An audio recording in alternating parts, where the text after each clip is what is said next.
Alright, before the video starts, let's lay down the rules. 1. Uh, Only one unit is allowed to eliminate enemies, and that is Byleth. And if anybody else does, then, gotta restart it.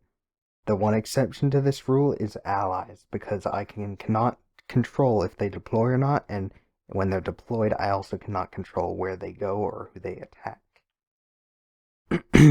So basically, I started this and I knew that there would be. I had some ideas of where there would be problem errors, and some of them were problems, some of them were not.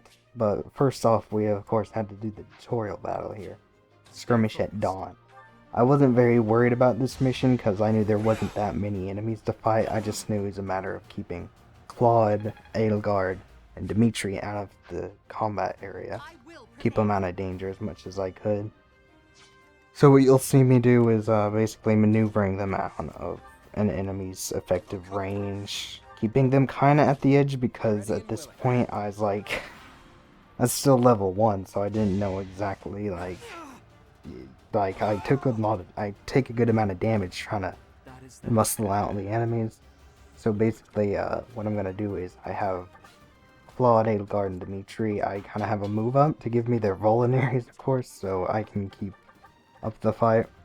But I still managed to keep them out of the effective range of the enemies, who were trying to sneak around to the back. But I kept hitting them off, kept just maneuvering them around the edge of the danger zone. And again, if I didn't even have to deploy them, it'd be much easier. Yeah, I kind of have to work around the enemies, like the want to attack the weak opponents, So see, Gerald's an ally, so I can't control him. So the ally AI automatically wanted him to move up and attack, so there's no way I can control that. But since there wasn't that many allies in the campaign, that a majority of the missions, there's only like a few of them that do have allies. That's like not counting towards my armies, so I'm just gonna keep it up with Byleth as the only unit I'm using, and the only one I'm attacking with, and the only one that's allowed to eliminate opponent. So basically, the leader here, the bandit leader, decided he wanted to attack me first, and completely disposed of him, and that's the skirmish at dawn complete. I'm not gonna include cutscenes like this, or because it would take a long time, of course. And as you've seen, most of the actual battle clips are sped up because they actually took quite a while. It took it took like a whole day to record. But for the house, I was like, I really don't know if it would like really matter because, I'm just using one person, so maybe one would be easier, one would be harder. I'm sure that my resistance path would be harder maybe because there's more dark beasts, but I chose blue lions just because. Not really out of any sort of preference, but just because I don't think it really matters. But just to show you how long it would be if I included the monastery clips, here is like a super speed, just run around the monastery doing the quests and stuff. So later in the video it will be cut out because I don't really do anything that important. If it's like I get a new class or if I like get new items, level up, stuff like that, I'll like talk about it. Because I do go to the monastery, just like I don't have it on film because it take a long time, but all I would be doing was training my skill levels with the other people that can teach you skills. So basically, I'm just gonna cut that out. So the next one was Rivalry, the Houses, the mock battle between the three houses. I wasn't really sure about this one because I knew it wasn't exactly like the Battle of the Eagle and the Lion. Speaking of the Battle of the Eagle and the Lions, this is post-edit because I did not realize until I was doing my commentary. My video corrupted, I didn't realize it, and that part of there, like the video I have recorded for the Battle of the Eagle and the Lions, is not there. I'm sorry, but nothing really happens. I basically just have to maneuver Dimitri behind me, keep him safe while the houses kind of take care of each other, and then he's thinking just goes easy from there. I just clean up what was left of them. But yeah, sorry, that just isn't there. I don't know why. The enemies don't attack each other, the other two houses, but it's all about just endurance pretty much. As you can see here, it did not let me undeploy Dimitri. He's forced to deploy during this battle, so again, I had to maneuver him. I had to keep him out of the fight as best as I could. The only thing is that Ignatz, the archer, he came forward and he shot at Dimitri. I'm gonna let that slide, just because, I forgot until after the battle, and I was like, Dimitri didn't hit him. Dimitri didn't fight back, so I'm letting that slide just because it was so long till afterwards that I realized that had happened, and I was like, dang it. But anyways, you'll see, the Red Lions and the Golden Deer, they move up with their prejudice, and they have a little parley with each other and only attack Byleth, which I guess is okay because I end up getting a lot more XP in the battle and get a lot more feel for what I'll be doing.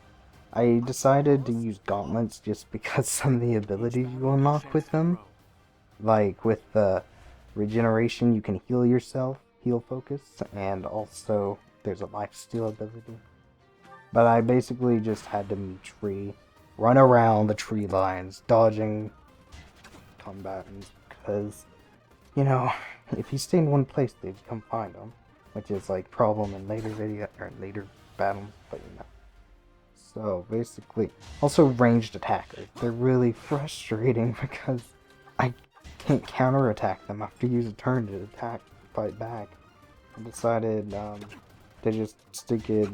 Eventually, I'll start using a little bit of ranged attacks to fight back, but I passed off Dimitri's Vulnerary because I knew I'd need it because I'd be fighting all of them. I thought the magic would be a big problem at first, but it actually wasn't because higher resistance and, they have weak defense, so as soon as I got my hands on them, they're done. But, they all swarmed me, I punched them all, got Dimitri out of combat, and then I finished the battle by punching Manuela in the face several times. And that's the mock battle done. This victory is the result of everyone's hard. And Dimitri's like, it's all thanks to our work that we did together. No, but I did it all. So I skipped right to the next battle. I did auxiliary battles in between, because I wanted extra XP and experience with the weapons I was using. I did that several times other than the monster training. But I didn't include those clips because on none of the auxiliary battles did it force me to use any units, and also they're completely optional, so I didn't feel like they were really, important. But basically, I could just deploy Byleth by himself and he would take everybody. There's no real problem with combat on those auxiliary battles because there's no menacing enemies, really. So up next was the practice battle. But anyways, I remember this one because it was really nice. I'm pretty sure it was one of the easier mandatory battles because you weren't forced to deploy any unit. You could use anyone you want. So of course, I just deployed Byleth by himself. This is basically how the auxiliary battles would go. But basically, I just ran up, had all the enemies stick and swarm me, but because I was over leveled, had high defense, they couldn't really do anything. So basically that stride continued, punching each and every person. Very long process, because I didn't have... I thought about this afterwards, but I should have turned the stinking battle preview off. But yeah, you'll see here they all just basically march to their doom. And I punched. I got a lot of critical hits because my luck was up, like the luck stat. But that was that. And then the next battle that we have is the Red Canyon Dominance, which I knew was gonna be a little bit of a problem.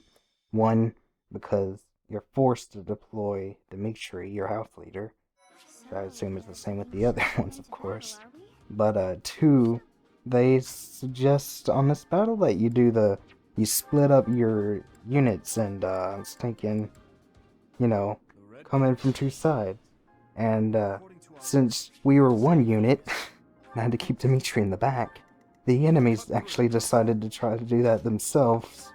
So basically, instead of just marching straight towards the enemy commander, what I would have to do was I would have to just go back and forth, sweep the map of the enemy so they don't go back and get the important part.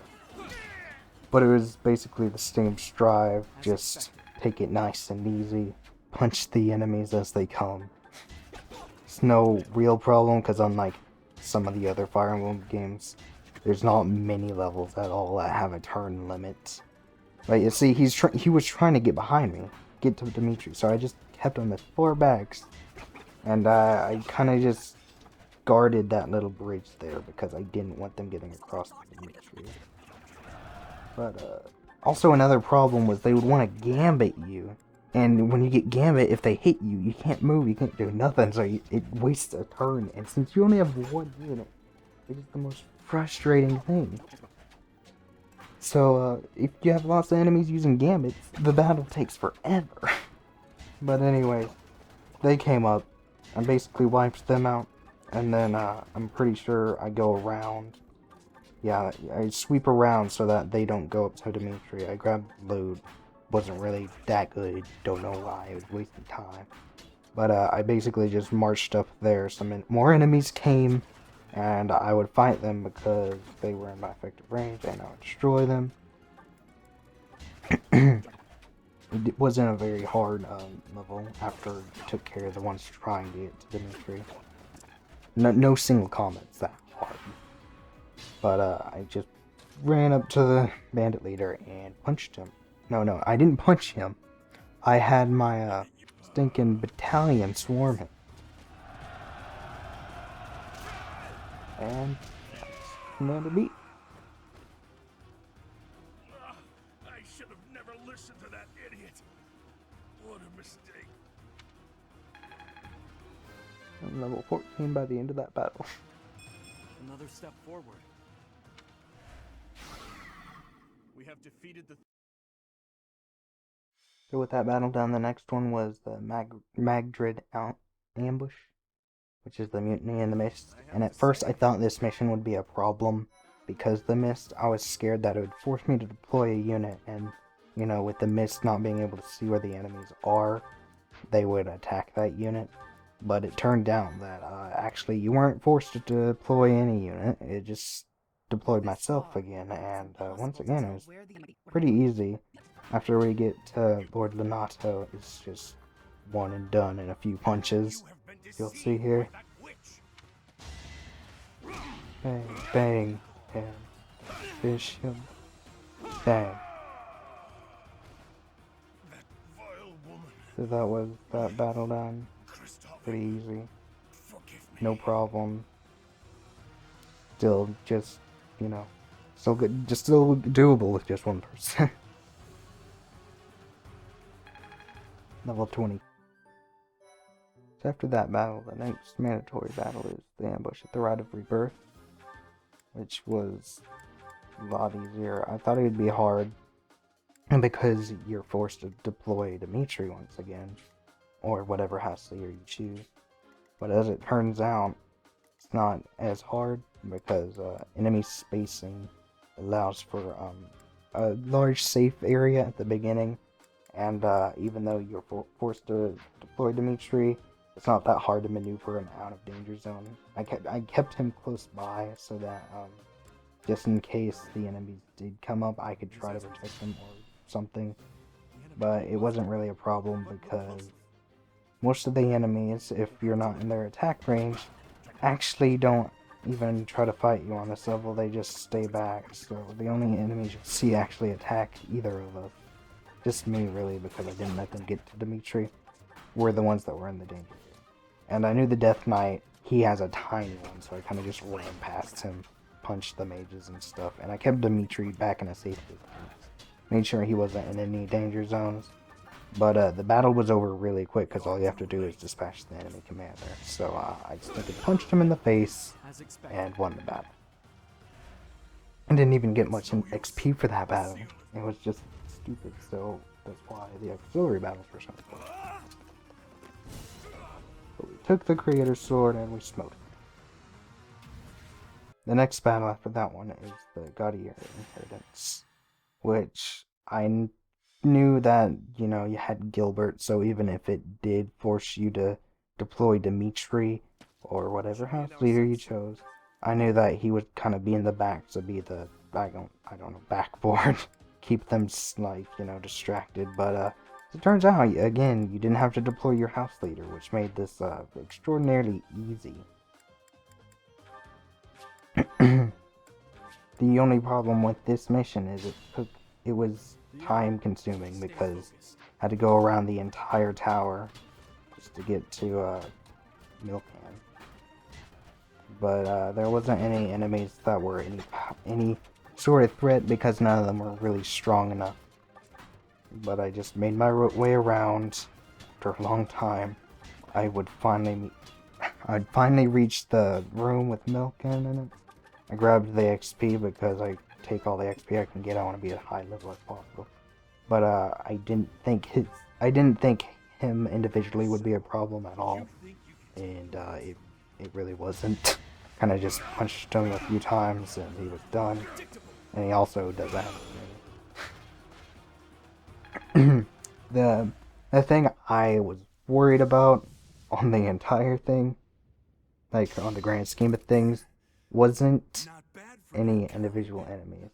It was actually the Dark Beasts that I would worry about, because you have to... It's usually about teamwork to defeat the Dark Beasts, especially on higher difficulties and some of the more powerful ones. But as it turns out, or at least for now, it's doable because you just have to destroy all 3 health bars. So it's not really about staying alive, it's about dishing out the damage, which is really easy for me because I can attack lots of times with the gauntlets. So I would destroy a health bar. It would stun the creature sometimes it wouldn't. But basically, Gilbert almost got himself killed. He was taking a lot of the damage. But basically, every turn I would be able to chip down a health bar, which meant it would take 3 turns. But it was easily doable with just 1 Dark Beast. And not a strong Dark Beast at that. More scared for when there'd be more introduced. But I critical hit him and I finished the battle. At level 27. So the next battle is the Underground Chamber. Rumors of a Reaper. It's the Death Knight. I didn't think this one would be a problem at first because I forgot that there is a turn limit. And also, you know, Dimitri wasn't even an option to deploy on regular runs, so I was like, okay, well, he's not a problem. I can just charge through there by myself. Problem with this mission, though, in particularly, is that there is a turn limit. And I didn't realize that at first, so I kind of cut it close. But it wasn't obviously a big problem if I didn't realize it. But I basically just punched through the enemies. And after I did realize there was a turn limit, I did start to pick up the pace, which is around right about there. And I knew I couldn't defeat all the enemies by myself in the turn limit, so I decided that it'd be best to try to destroy the Death Knight, which I didn't know actually how hard it'd be, because he's pretty threatening in a one-on-one situation. But first I had to deal with the enemies guarding him, so basically I used the Sword of the Creator to dispatch them, because it's probably the best weapon with the time I had. I needed to attack with range and close encounter, so basically I just used that. Now I'm healing up to fight the Death Knight, and I choose the gauntlets because I can have the attack advantage.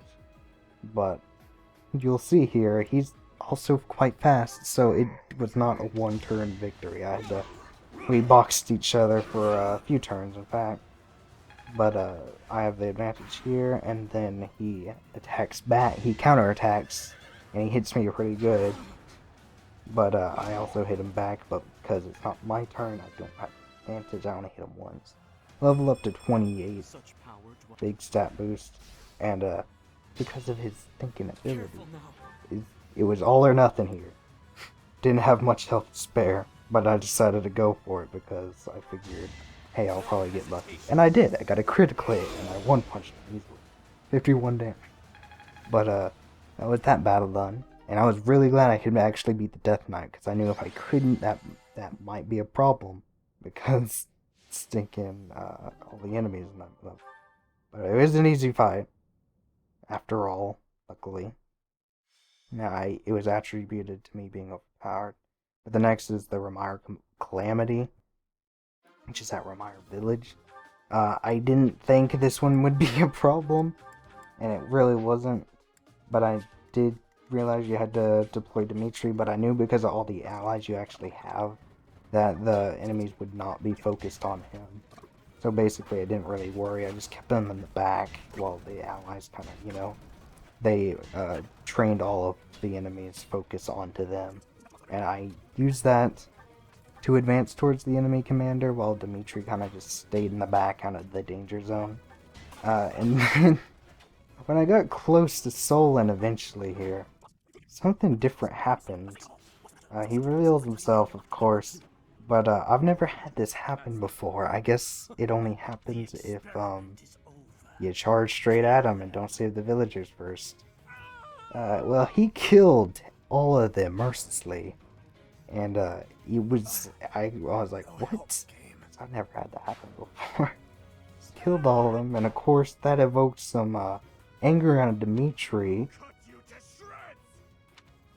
But with all the villagers gone, I was like, well, dang, because now they're going to be more focused on either what's left of the allies or Dimitri, because now most of their targets are gone. But I was in range of Solon, so I knew if I could get to him before they got to Dimitri, then I could win. And it was easy because I felled the knight, and then the mage and the archer that were defending Solon, they were playing it safe, staying back. So I kind of just, I made sure Dimitri was safe in case I couldn't one-turn him, but I just ran around the mage and I freaking punched the old geezer in the face for being a douchebag. One punch. Easy battle. Kind of upsetting that all the villagers died. Dimitri is not happy about it either.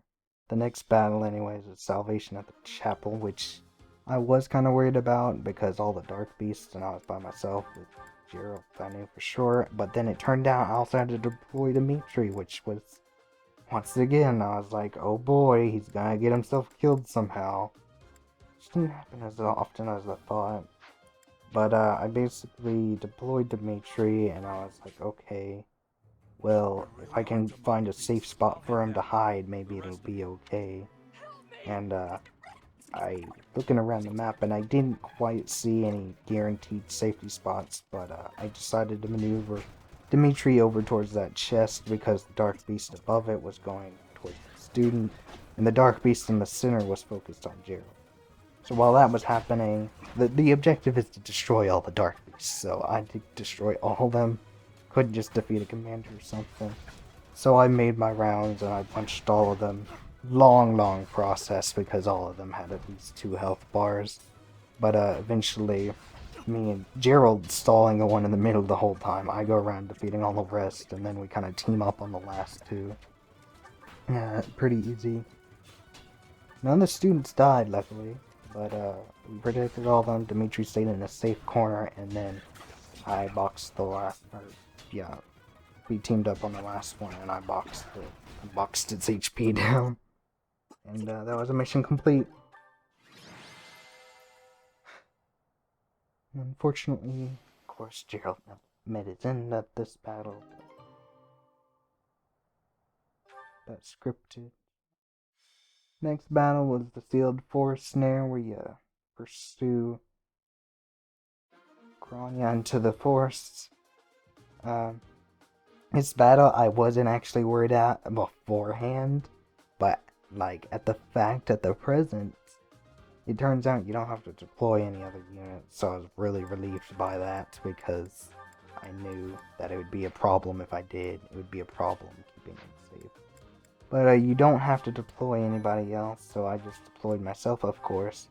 And I wasn't really worried. I knew there was a lot of dark beasts, and I knew there was a lot of other enemies that would surround me. I wasn't really worried about the damage they would inflict, though. But as it turns out, they inflict a lot more damage than I thought. And it took a while, but they started to chip me down pretty low, so I had to start playing it safe towards the end of the battle, as you'll see. I knew I just had to get to Grania for the first part, and then after that I was going to deal with whatever was next. But I basically played it safe, and I kind of duck into the forest in the tree line right there, just for extra evasion, because there was a ton of enemies attacking me. I basically fought my way through them, and it was pretty hard fought because they were, like I said, doing a good amount of damage as a team. Individually, they weren't doing that much, but when they would group up and attack me, they got me pretty low at one point. Like, right there, I only have 2/3 health, but at one point they had me down to like 2/5, and I would stop and heal. But basically I knew I had Grania at this point, so I kind of just charged at her, which was like not really that big of a threat because she didn't do a lot of damage. But basically I two-punched her, and we beat her up, and then I knew I had that first part done, so it's time for the second part of the battle, which I was slightly more concerned about because thinking after Solon banishes us, but we come back, I knew he would be very panicked as he is, but he would throw a lot of enemies at us. His defense is very high, like he's got a lot of enemies defending him, and they were close proximity to each other, so they kind of held me up for quite a bit. They were not that much that big of a threat as long as I didn't like. I wasn't too testy. I was kind of playing defensive. I kept healing up whenever necessary. Did not attack enemies that would like, do a significant amount of damage with a counterattack. But I played it really safe. But I finally like stinking got through all the enemies. They're trying to stop me with Gambit, but I got through all the enemies after a very long time. Luckily, no time limit. And then I ran up to Solon and punched him in the face again. Stupid old user. That means you must be eliminated.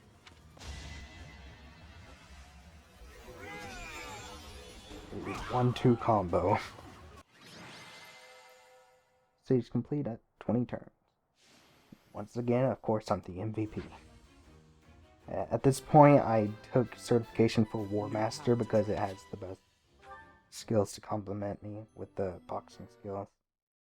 So yeah, I had that unlocked finally. Took quite a bit of tries. But Chapter 11, Conflict at the Holy Tomb. I wasn't concerned with this mission at all, especially after I found out that you didn't have to deploy any of your units. It was just you could deploy one person if you wanted to. Wasn't worried about it either way because I knew that if I did have to deploy them, most of the enemies would be focusing on looting the stinking coffins, like stinking douchebags. But basically, while they did that, I kind of just made my way. I went left side, didn't really matter, I don't think. But I basically just charged through the enemies. I wasn't worried about dispatching all of them, because I knew if I could finish it, there wouldn't be any real repercussion. But it took a long time because they formed like a stinking, very resilient wall on the left side, but I punched through it eventually. I start charging towards the Flame Emperor. They're trying to stop me whatever way they can, but they can't. I'm too powerful at this point. I'm pretty over leveled. I was worried levels might catch up to me later, which is what I'm worried about. So, being caught up to. But basically, I freaking ran up to Edelgard and punched her in the face. I did not wish to make an enemy of.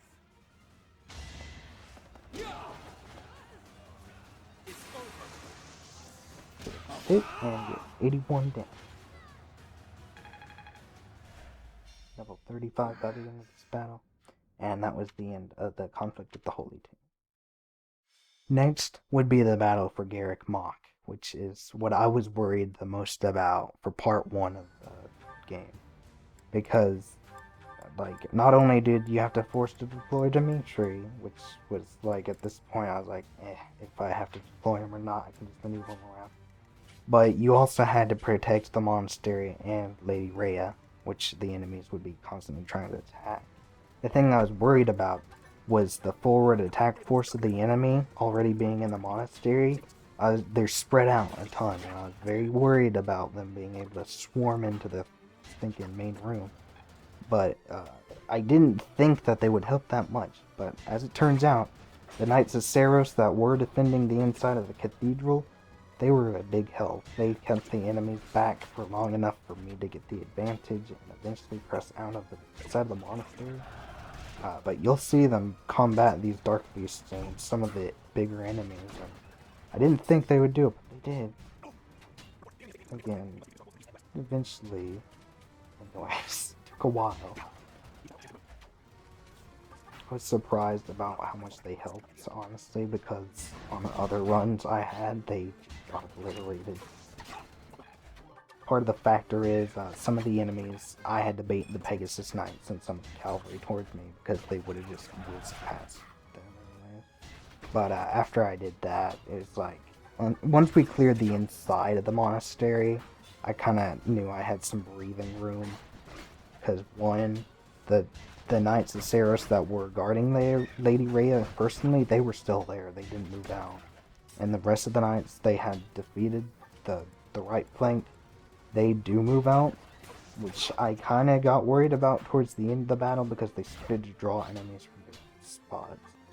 But basically, I pushed forwards on the left flank while most of the Knights of Saros were still working on that Dark Beast. But they eventually push up out of the monastery on the right side. I push out on the left side, and I was like, I'll try to challenge the Death Knight here while I'm at this stinking stronghold. And it was really easy once again. I just punched him and defeated him. And then we had allies spawn outside the monastery with me. So I was like getting really excited. I was like, okay, now I'll have more allies to stinking draw off attention from me. And I started to charge forward to the right flank to defeat Hubert, so they had stopped getting reinforcements on the right side. Because I knew those Knights of Saros on the right flank did not have a lot of time on their own. They could not fight Hubert and all of his reinforcements. But what ended up happening is I was like, I'll take out Randolph while I'm here. And of course they all charged me.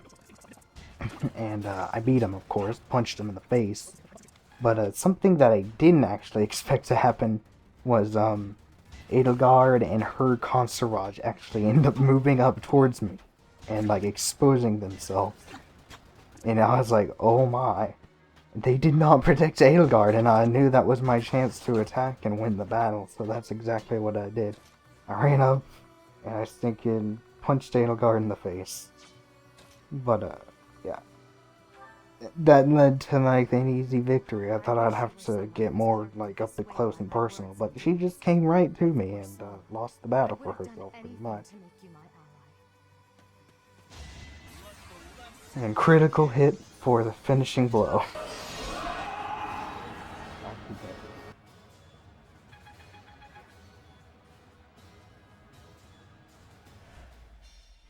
But yeah, that was the end of part 1, which we are successful so far. We have not had that much trouble because I believe the lack of Dark Beast. But it took stinking forever. But after we got to this far, I have hope for part 2 so far. But yeah, it was really tough. It wasn't that tough, but I'm worried about some of the future battles and if they force you to deploy units, of course. But yeah, if you liked this video, please like the video. It took a long time to record. And please share with people who think that might like this video. That would really support it. And subscribe and hit the bell notification so you're notified when part 2 comes out. I'm gonna try to record it when I can. I'm working on other videos though right now, but I'm gonna get it to y'all as soon as possible. But yeah, thanks for watching. It's been quite the experience so far.